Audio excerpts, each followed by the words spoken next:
I can say great second half. One of our better halves this season. 22-0 run.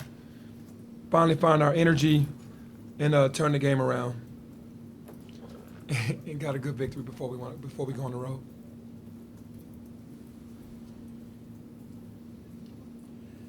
Penny, you said a difference of two halves, but it's a difference of like 7 minutes. From 1 minute down in the first half, you were down 11, to 6 minutes left into the second half, you were up 11. Other than the turnovers, why the sudden change in that? Well, we started pressing. We went back to our old ways to speed the game up and make teams feel uncomfortable, and it worked. We got the right group on the floor, and they were all committed to just doing whatever it took to just make everything hard for them, and that was Memphis basketball in that segment. It felt like, Penny, that Alo was sort of at the heart of it, that those two steals that he had sort of triggered the whole thing. Was this an example of how the impact he has on a game? Yeah, for sure. I mean, everybody always talks about his offense, but he's, to me, the best defensive guard in the country. I think he was second in the nation with these 7 steals a day. Probably could go to first. I mean, his value is not going to ever be diminished in our eyes because he just he makes so many winning plays. Where someone could say, well, he's not scoring, but he's not going to allow his man to score. And those plays that he made are huge plays that I know that he can make at any time while he's out on the floor. Coach, what did you say to these guys to make them turn up a notch for the second half? I just challenged them because we had no energy. I'm looking at the game while we're sitting down, and they're all looking in 5 different directions, and that's not us. We're always connected. And it just seems like something is happening now with the team to where they're not staying locked in and connected for the entire 40 minutes. And at halftime, I just challenged them on just getting their focus back and playing basketball the way that we know how. Penny, I know you talked about kind of shortening the rotation throughout this week. I think 6 minutes in, you'd already played 9 guys. Mm-hmm. What's that process like of trying to press the right buttons, find the right combination? Well, I think, after I left Tulane, my rotation was going to be really short. Then we had those 4 days of practice in a row, and I kind of started to say, all right, we've gotten some new things going. I'm going to give these guys another chance. But basically, the guys who are in tune with what we're doing are going to be the guys on the floor. We want to play more guys, but sometimes when you put the wrong group out there and everybody's not in tune, like today to me it was our starters early. They started off good, and then they lost focus, and it became a struggle. But our strength is our numbers. The way that we started pressing, we needed to sub a little bit more, but man, I'd rather be the guy that the strength in numbers and then getting after people, making everything hard. Is it hard to kind of keep guys engaged, especially defensively, when they're not getting the minutes they might want or the shots they might want? Well, I mean, this is basketball. It's a team. If it was individual, they can play some golf or something. If it's got to be about them, then they have the wrong sport. It's got to be about the team. And I know that's how people think, though, just what you said. If it's not about them, then I'm not going to play this way. And sometimes you lose games by those type of mindsets being on the floor. Explain the production of KO today. He stepped it up a notch in the second half. Yeah, well, KO, in the games where they have true bigs, KO has been a force down there in the paint. And not to take anything away from him, he's always going to block shots. And I'm proud of him because he works his butt off. And when he gets rewarded, with good play, I like that. You said in your opening statement that was Memphis basketball, and I swear I saw at some point during that 22-0 run, you even kind of said that out loud as you were pumping your fist. Mm-hmm. I want to say it was after a DeMaurier steal, and he fed it ahead to KD, and he finished it. Yep. Did I read your? Yeah, for sure. We have to get to that energy. It's just, we have so much, so many older guys on the team. Everybody's coming from their program. They were scorers.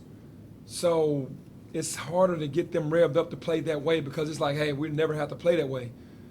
When we get down, then we're forced to play that way, and it's what we're used to here. And it hadn't been that way every game. The times that we've done that, at St. Louis, we got back into the game. Every time in Orlando that we got down against South Florida, great basketball. We never really got to it in Tulane. So it's like that's the style. That's who we are, and guys just have to buy into that fully. Yeah, it just really looked like you were feeling good, as good as you felt in a while. Yeah, maybe for in that sure. moment. Because, the South Florida game was discouraging, even though we won at the end, but I got some hope at the last 4 minutes, and then to go to Tulane and lay an egg, man, we didn't compete at all. And then to come back this game and get down at half, it was we weren't playing our style. And then once we got to it, then that's who we are. Penny, over here. The things you talked about on Friday when you were talking about chemistry and whatnot, are those the exact same things that you're telling them as well? Or are you kind of picking and choosing what you're telling them versus, what you're putting out there just to kind of No, I'm reiterate the challenging. message? Yeah, I'm sorry for interrupting, but I'm challenging them on getting to this team that we had in the second half. Everybody's thinking offense, but it's not offense. What's going to start our offense is our defense, and that's what happened in that segment where we went on a 22-0 run. That's all defense. That was nothing to do with offense. That was getting steals, getting out on the fast break, getting easy looks. Penny, obviously, for the entire first half, almost in a few minutes into the second half, the body language looked bad, right? What are you telling them to kind of get their heads up, their chests out, and kind of flip that? And how do you hope this, last 13 minutes can carry forward for you? Well, I'm saying in the huddle is think about us. It's not just about you. How you feel affects the next person next to you. And then the energy gets off. If there's 2 or 3 guys in there just worried about what they're getting and what they're not getting, it throws the energy off. So I'm in the huddle just talking to them about staying positive and really caring about the next guy that's next to you. Coach, what's the status of Malcolm Dandridge? I think Malcolm has at least another week.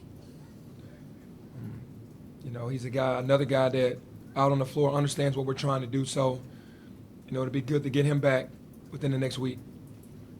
Hey, Penny, I know you're a big game plan guy, but when East Carolina come and do something that they normally don't do and hit the three, how hard is it to stay with the game plan while making tweaks to it to get them off of what they don't normally do?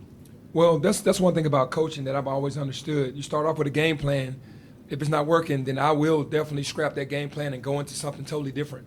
We're prepared to do that, and that's what I did tonight. Penny, big opportunity on Wednesday down in Orlando. Mm-hmm. So how quickly do you start looking ahead to that? I mean, now that this is over, I would assume it's pretty immediate. Yeah, it's right now, honestly, for me. As soon as I go home, I'll watch. I've watched enough games on them this year. They're playing really good basketball. They're very hungry right now. So I'll go home and watch their latest game and just dissect what they do, come up with the game plan, and try to take them out of their things when we go there. Is that kind of like a welcome surprise? I don't know if surprise is the right word, but like going into this, we thought Houston might be the only like quad one type game you'd get in conference, but now obviously you get kind of this unexpected chance. Yeah, I'm happy for our conference because we do need more respect, and there's better teams than what the nation wants to give us credit for. And UCF being one of those better teams, that's great because I think Cincinnati is the same way. Houston, us, I'm not just Tulane. These teams are good. It's not like these other teams are horrible, but we do have teams that can compete. So to see that, I think that's great. It felt like, Penny, with this team that, in contrast to some others, they were locked in from the start for the non-conference games. Like, we saw the cohesiveness right off the bat. At halftime, people were like, what the hell happened to that team that we saw? Are you confident that that team's back after the second half? I'm And not. what did happen? I'm not confident that it's back yet. I still have some work to do. But what happened was more bodies. We got DeMarie eligible. Keontae came back from injury. And then now it's a different focus than what it was.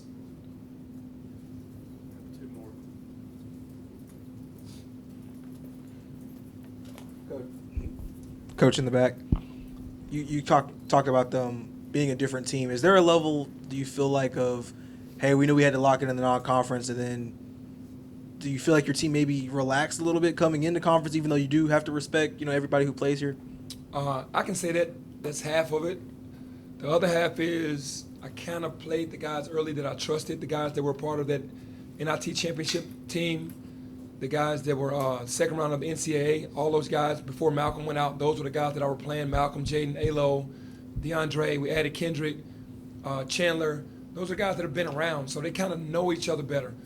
The more we started to add the other guys, like Elijah McCadden's minutes went up, DeMarie came back, Elijah came back, and those guys are out on the floor, then it's a different type of chemistry right now that we just got to fix. Penny, kind of a follow-up from what I asked earlier and what you just said. I guess what's stopping you from really tightening that rotation and saying, okay, these are the 6-7 guys that worked for us in non-conference. I'm going to play them and, sprinkle other guys in 5-7 minutes here and there. Because I really want to pressure. I want to play guys, but, if it gets to that, it will. It just hadn't. It's almost to that point. If we can't fix it, then I got to go with what I know. I got to go with the guys that I know. But the way that we want to play, we do need to strengthen numbers because it showed in the second half. We subbed, and then the guys came in and did a phenomenal job in that 22-0 run.